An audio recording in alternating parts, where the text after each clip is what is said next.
Welcome to another episode of the Repro Film Podcast. I'm your host, Asha Dahya, and it is always the most exciting time of the month for me to share a conversation with a brilliant filmmaker, artist, activist, or repro health expert with you. This month, we are featuring the short film Counterfeit Kunkoo from Indian filmmaker Reema Maya, which screened at the 2018 Sundance Film Festival. Counterfeit Kunkoo is an exploration of social issues that plague the daily life of an Indian woman. It is the story of Smita, who is trying to find a house to rent in Mumbai. Smita, who has recently found her way out of an abusive marriage, is unable to rent an apartment because of her divorced status. The film is an intimate perspective on the quote-unquote ideal Indian woman in contemporary urban India. It addresses housing discrimination and marital rape, so trigger warning. The film comes from a deep sense of anger and helplessness about the fact that the need for a roof over your head can be exploited as an opportunity to employ social prejudice. For those unfamiliar, Kunkoo is the Marathi word for red sindoor or vermilion powder that married Hindu women wear in the parting on their head. Counterfeit Kunkoo therefore denotes signs of marriage that have lost their meaning. This beautifully shot film shows so much in such a short amount of time and with limited dialogue.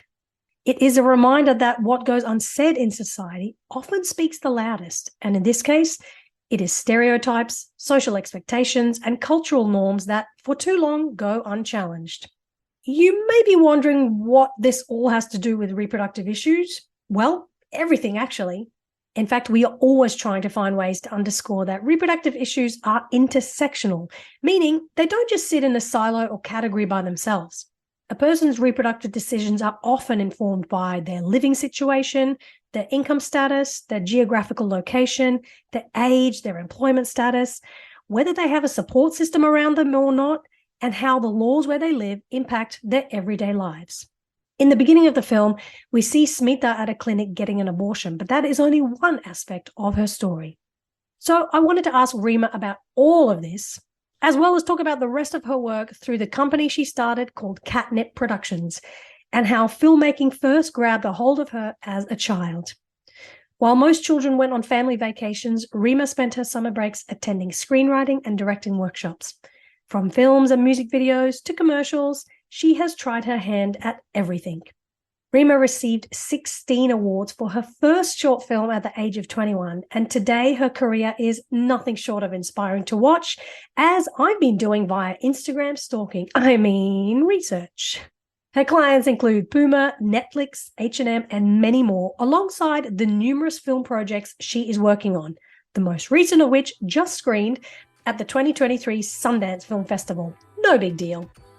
So enough chit-chat from me. Here is Reema Maya to talk about all things filmmaking, storytelling, and Counterfeit Kunkoo.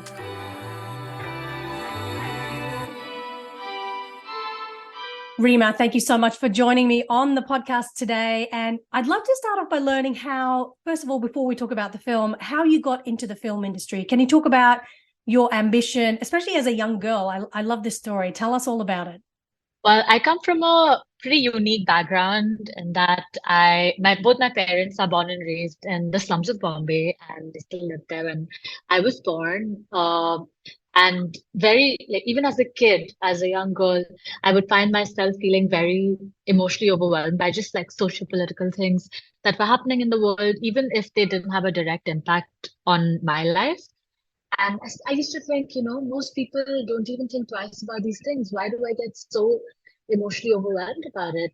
And my conclusion was that until and unless you don't feel strongly about something, you're never going to do anything about it. And so I started thinking, okay, what am I supposed to do? How do I do it? And films just made sense because they have such great sense of influence. People already, watch films and want to copy behavior. It's almost a form of social validation. It's the closest you can come to actually being someone else. So it has this incredible capacity to incite empathy. And it's a really smart and efficient medium because you work really hard and you make it once, but then it exists forever. So my love for filmmaking didn't come from a sense of romance or romanticism for the big screen. It really was a very rational, observational decision for the things that I really wanted to say. So very early on, in school, other kids would go on summer vacations, and I would do direction workshops and screenwriting workshops and theater workshops and stuff like that. So my journey to become a filmmaker started very, very young, like at the age of 10, 12. And yeah, I would be in these classrooms full of 30 somethings, just, being this little aspiring filmmaker. So my entire life has, in a lot of ways, been uh, working towards just being a writer director. It's almost like the film industry called to you rather than you seeking it out. It was like the thing that became your voice and medium and to share about so many issues that you're passionate about. Absolutely. And it's so interesting because nobody around me is from the media industry or the film industry, and they really had no idea at all how these things work, or even the difference between like what a director does or what a producer does. Like, I come from absolutely zero background. And it's really strange that I very intensely got into like, I'm going to become a writer director so early on. But I'm really glad that I did because I love. Yeah, I love that story. And I love stories about people who have no connection to the film industry and then get to where you are today. I think it's really inspirational and brave too. You're stepping outside your comfort zone. So I think that's really inspirational for especially filmmakers who are listening to this who also have no connection. So let's talk about your films. This month we're highlighting your acclaimed short film, Counterfeit Kunkoo, which screened at the Sundance Film Festival in 2018. No big deal. Just, the biggest film festival for filmmakers on earth. Where did the inspiration for the story and the main character come from? The inspiration for that really did come from when my mother had to, so my parents separated, and my mother had to find a house for herself on rent in Mumbai. And everywhere she went, she just faced intense housing discrimination, which was really infuriating because, she was always the one financially running the household. She's really strong and had the money that she needed. She's from Mumbai. She has a sense of community here. She's not an outsider. Not that that justifies anything. She really had everything in her favor. This is her city. She had the money for it. And still, everywhere she went, the first conversation was, "Where's your husband? And are you alone? Like, are you a family or a bachelor?" And she would try to explain that she has a daughter, but I was studying abroad. I wasn't here at that time. So I remember being really far away and feeling so angry and feeling so helpless about the entire situation that I wrote like an angry screenplay back in 2011 and just put it away. I never really thought of making a film, like actually making the film. I just wanted to vent. But many years later, after just doing a lot of like advertising and commission projects, I needed to make something very personal that sort of resets my artistic compass. And that's why I picked up the script that was very, very personal and got a small group of family and friends together. And that's how Counterfeit Kunkoo happened.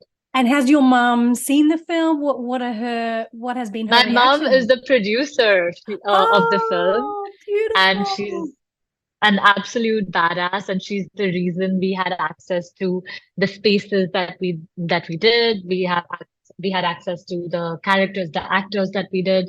It's all her goodwill and her community, and we've shot so much in spaces that are from the neighborhood that she grew up in and that we lived in, which is Kurar Village in Maladi. Yeah. Oh, what a beautiful full circle moment. That almost made me tear up a little bit. That's so great. Oh, I'm so glad that she had her experience validated in this way and you got to go on that journey with her through film. And something that I really love about this story of Smita is how intersectional so many of the issues are, from reproductive healthcare. We see Smita getting an abortion at the start of the film, stigma, like you said, around being a divorced or a single woman, classism, sexism, housing discrimination. How did these issues play into the stereotype of the quote unquote ideal Indian woman that you were looking to examine or dissect in the film? I knew that I wanted to choose someone who really has, societally speaking, no agency, which is why I chose this very like lower middle class woman who is really still living in the slums with her husband and has been trying to escape this very abusive marriage and has now started like her journey on financial independence. I think what was really important is that even though society wasn't affording her any sense of agency, she took that agency for herself in understanding that marital rape is wrong. I feel like so many people don't even have that realization. I think that's one of her biggest moments of agency. The second one is her decision that she doesn't have to spend the rest of her life being abused like that. And the third moment of agency for her is a decision of not bringing a child into a less than ideal, life. And I think she really was a person that, yeah, society didn't think they were affording any agency to, but her agency was hers to take and to claim. And I wanted to sort of explore, yeah, the intersectionality and the sense of discrimination through these aspects because she's not completely divorced yet, but she's just on the precipice of it, right? It's that first step you take, getting out of the violence. And the question really is, we talk about like everyone agrees, right, that domestic violence is wrong, and everybody agrees that emotional abuse is wrong, and husbands shouldn't beat their wives or rape their wives. I think morally, we as a society, everyone agrees with that, and we applaud women for taking that step to get out of these situations, and we're like, oh, that's so brave. But what are we offering as a society for the women who've actually taken that step? There's no infrastructure for them. So Smita has escaped this really violent situation and literally doesn't have a roof over her head. And there are no opportunities for her to actually have that independent, safe life. So that really is the question. Okay, someone manages to do everything they can to get out of this really difficult situation. But what next? Is that sustainable? Yeah, absolutely. And thinking about marital rape, the fact that it was only criminalized in the early 90s in the US and in India not that long ago, correct? I need to double check if it's even illegal. I know it wasn't criminalized when I was making the film, which is 5, 6 years ago. I need to double check what the current situation is. But it's absolutely bizarre. And actually, while I was saying, what I was saying a minute ago, in that all of us agree that marital rape is wrong. Feel like all of us, as in literally people like us who are like-minded, agree. But there is unfortunately a decent amount of population of people who maybe don't understand why it's rape or if the husband is expecting sex from his wife. And even that cultural lack of knowledge leads to laws not being passed or, marital rape not being criminalized up until the point when there is such huge public outrage. And so it's on us, but also the laws need to reflect what the culture is. And if the culture is not looking at these women as needing support, then we get what we get in the law. So yeah, it's really interesting to see. And I'll put some information in the intro and the outro about marital rape laws, just for context for people who want to know. How pervasive is this stereotype in India today? I mean, I know you talked about your mother, but have you ever felt this pressure in your life? Do you see it with the people that you know today and some of your peers and the women that you know? Well, with housing discrimination? Yeah, with this stereotype of the ideal Indian woman and housing discrimination, all those things that your mom experienced. Oh, it's very, very prevalent. I mean, housing discrimination is not just against single women, it's also against like actual bachelors, like unmarried.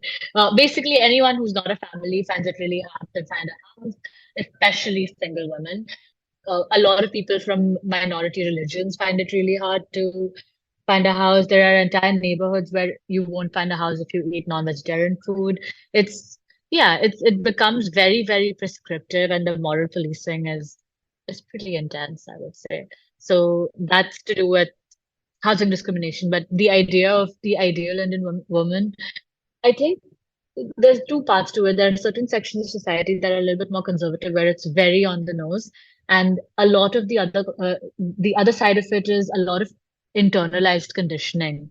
So I feel like because we've grown up with it and it's been constantly reinforced on us, I think we've also internalized to such a great extent the idea of what this ideal Indian woman is to be. Like even when we're talking about sexual liberation, right? Like I would feel so guilty till way into my 20s if I would just engage in anything sexual because I would just feel like I'm being a bad daughter. They're so deep-seated and it takes so much constant questioning to understand what is part of your own personality and what is just part of this intense conditioning. And honestly, like life is easier if you just adhere to that idea. It's unfair. It's also the conversation about intergenerational trauma, right? Like someone has to stand up and say, hey, no, if you're telling me not to wear sleeveless clothes, I don't think that makes sense. So I'm not going to agree to that. And then you fight, fight, fight. And then there comes a time where people understand. And then it's easier for the next person. So I think that those first steps are really important. And I think as important as it is to be respectful to your elders or the generation before you, it's equally important to take the responsibility to have these difficult conversations with them and to educate them and to challenge them in the right way. That's so interesting. I mean, I come from an Indian family too. I grew up in Australia, but for me, there was issue of living with your partner before you were married. I mean, it was very taboo, and my cousins and friends in other Indian families, it was like such a big deal. But then I did it and other people did it. And then all of a sudden it's like, it's no big deal. But I sometimes would talk to my aunties and they were like, oh yeah, Rakesh is living with his girlfriend. They'd, have those shifty eyes. And I'm like, oh great, I hope he's happy. And then they'd realize, oh, it's not such a big deal unless you make it a big deal. And I know that's a small example, and granted, no, absolutely, we're living in Australia, but just those examples of, well, let's look at the bigger context. Your family has love, you have great relationships, and you respect each other, and that's the main thing, and people are healthy and thriving. And so I think once you put that into perspective and realize, oh yeah, why are we holding on to these rules? And some people want to hold on to themselves for whatever reason, and that's okay. But when we force it on other people and make it a societal quote unquote rule, then it's like, well, why? Let's question this and let's examine that. So yeah, I think that it's really important to see how this is being, how you're showing this in film and using film as a medium to question these things and confront people with these stereotypes. And what reaction have you gotten from Indian audiences specifically, but audiences in general? The reactions from the audiences have been amazing. I think what's been most striking is how universally resonant the film has been. And we're talking, all the way from high school girls in France to women in their 60s and 70s from Brooklyn. Everybody has really felt so strongly and related to the film. And everyone has like an anecdote to share about something that it reminded them of or that really resonated with them. I remember specifically there was this one Indian woman who I met at a screening in LA, and she said that she's separating from her husband after, like 18 or 20 years of marriage. And watching the film made her feel like it's going to be okay. And I thought that was a really, really big moment. We ended up having a lot more international screenings than we did Indian screenings, but definitely the cast and crew screening where I had my family and friends there, that was a really special one. And it was a really emotional one. And then I asked my grandmother if she figured what Smita was doing in that last scene. And she said that, oh yeah, she was just scratching herself, right? So now I'm like confused about whether she just didn't want to tell me or she like genuinely didn't get it, which is more shocking. Good on you for asking her that question. Oh wow. Because honestly, like it's not beyond imagination that there might be a lot of women in our society who haven't had the exposure to understand that women can actually pleasure themselves. Yeah. Yeah, not the most spoken about thing. And again, it goes back to those taboos. What is the ideal woman? What's the proper thing to do? What's the way to interact with your own sexuality? Are you even allowed to do that? I mean, it goes back to all those internalized messages that we have. I want to talk about social justice for a minute. And, you touched on this earlier about your upbringing, about how passionate you are about using film as a medium for social change. I'd love for you to talk about how you, as a creative, how you interweave messages of social change or social justice with a story on camera, a story on screen. Like, how do you interweave the two? I think with every project, the conversation is what is the objective, right? You need to have, at least I set specific objectives for myself at the beginning of a project. And as long as I'm meeting them, everything else is engineered around that. So if I need to talk about, like in Counterfeit Kunkoo, for example, the objective was to simply raise awareness about the fact that this problem exists. So it's done in a very simplistic, accessible way that just has this emotional thread, and that ultimately only says that, hey, housing discrimination exists and it's unfair. Of course, it's then layered with a lot of different things. And then on other projects, depending again on who I want to talk to and what exactly I want to say and how nuanced I want it to be, the protagonist and the story and the tone are sort of chosen.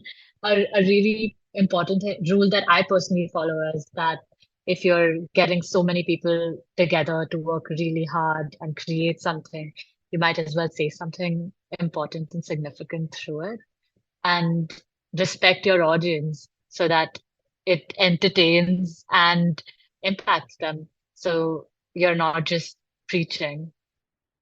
I think the art that we create really comes so much from the life experiences that we've had, consciously or subconsciously. When I decide I want to say something, I think the first thing that I do is look inward and try to identify very instinctively what is that one thing that I feel so strongly that this just absolutely needs to be said right now. And that is the beginning moment of the journey of any project. From there, the moment you've started the journey with what do I need to say, there is always an experience that is attached to it. And there are always characters that are attached to it that come onto the table. And then of course you craft it. But I think because the intention comes from a place of, no, I wouldn't necessarily say social impact. I would simply say just have a sense of social consciousness. I think you then go from there. But this doesn't just stay limited to my independent fiction work. I do a lot of advertising work, and it finds its ways in a completely different form in the advertising projects, which are, brighter and glossier and speaking to a completely different demographic through a completely different set of characters. But somewhere the essence of what we want to say and our shared human condition remains. Similarly, I do a lot of music videos, and there the format is different, and you kind of draw from what a different genred artist has created, which are these songs. But again, some sense of who you are and the essence of you always finds its way into pretty much everything that you do. And I think because the seed of who I am is someone that wants people to work together towards a better world, I think everything just goes from there. I love that. That's so well said. And I was looking at on your Instagram, I think, was it an H&M commercial that you worked on?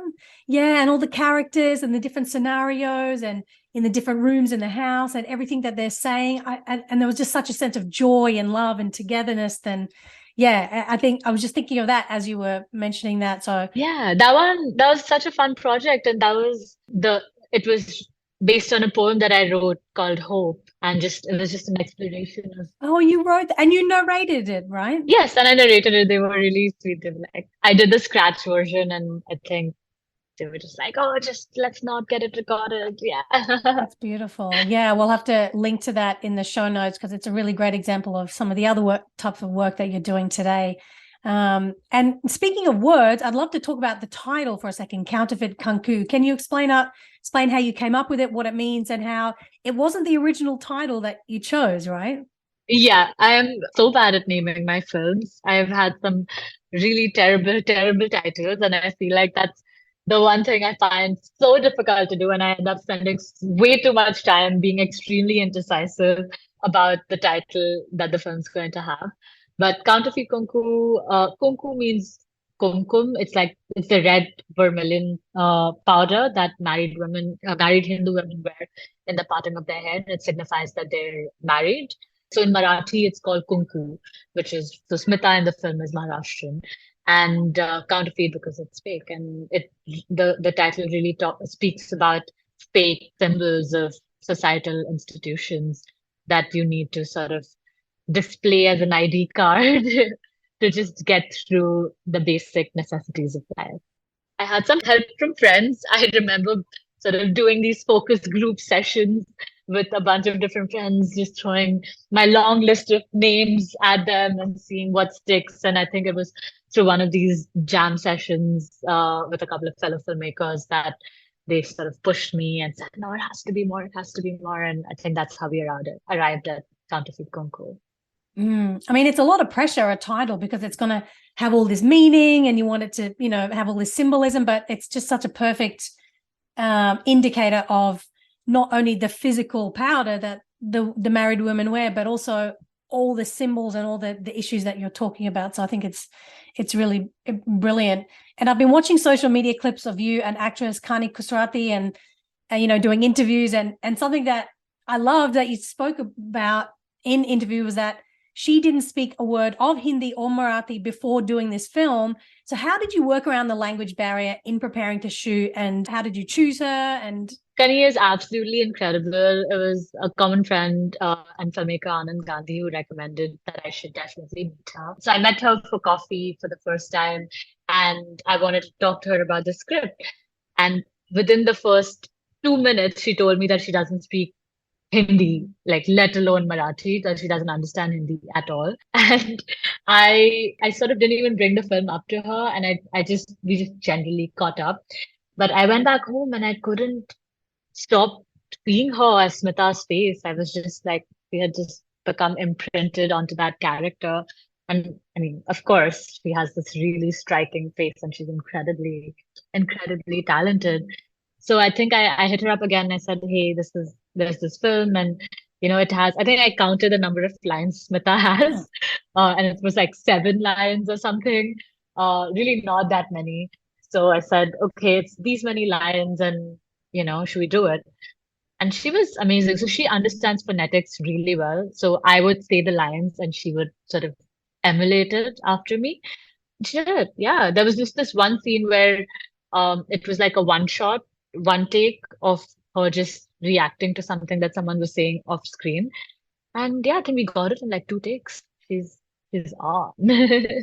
she's brilliant. I mean, she says so much just in her facial expression and body language too, which is the mark of a great actress. But wow, I mean, so talented for her to bring that to life, in verbal and non-verbal ways. So I love that story, and she's definitely brilliant.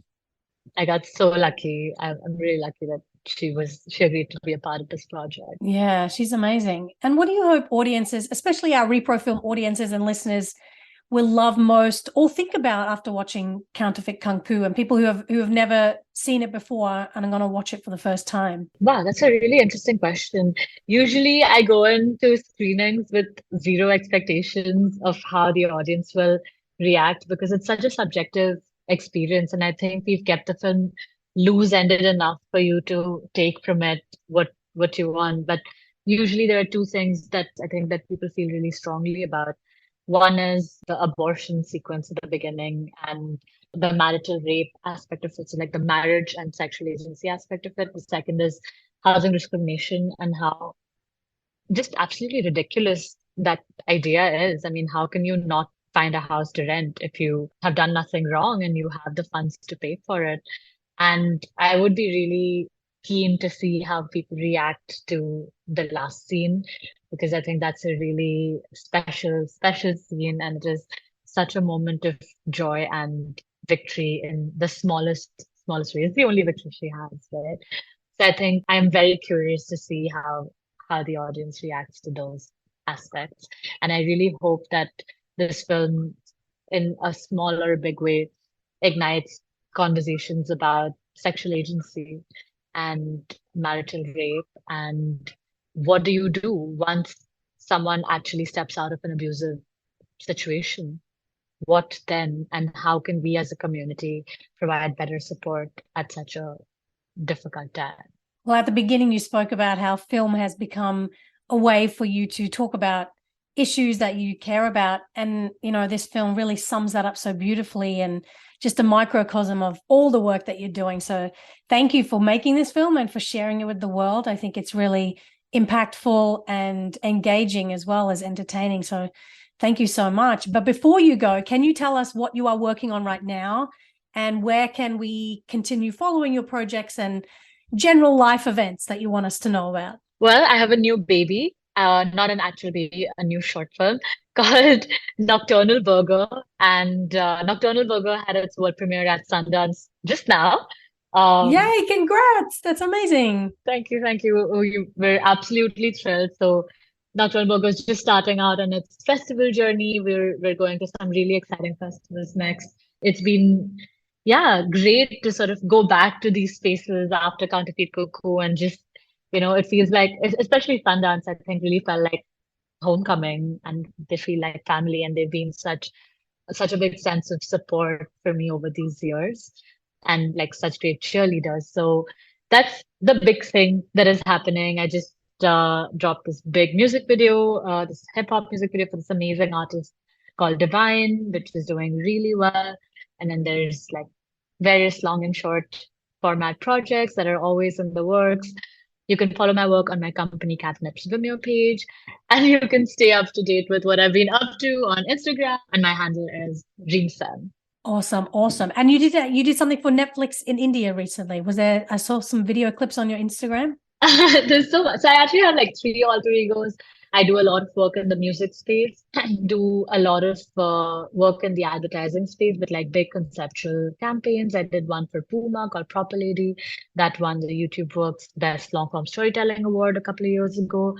Did this ad for Bumble that won the Blue Elephant for Best Writing, and etc. etc. So that's the advertising work, and then there's my independent fiction work, which Counterfeit Kunkoo and Nocturnal Burger are a part of. The Netflix work that you mentioned are these like, it's kind of a cross between the first and second thing. I did this music video for their Valentine's Day campaign a few years ago called Love Stories, which it's like this warm, fuzzy love story between two brown boys. You should check it out. And then I did this big hip hop music video for them that brought together Divine, Badsha, and Junita Gandhi, who are these three incredible and successful Indian artists and singers and rappers together for the first time in this like epic music video. So that's another thing that I did for them. And then I did a few more things, a bunch of stuff. Yes, be sure to follow Reema Maya on Instagram, and you get to see her amazing Netflix work. You get to see her in action behind the camera on set with these big celebrities. You get to see her H&M work and her short films, and it's just really wonderful. So if you're anything like me, you will be spending plenty of time stalking her work and liking everything and sharing. So do all the things. But Reema, thank you so much for joining us today. Thank you so much. Thanks for having me. Since we mentioned it in the interview and weren't sure of the actual data, I did a bit of digging and learned that the US outlawed marital rape across the nation in 1993, but India only made it illegal in 2022. So it's not hard to imagine the cultural bias and patriarchal standards still causing harm to women even today. With that in mind, be sure to watch Counterfeit Kunkoo in this month's Repro periodical by heading to reprofilm.org.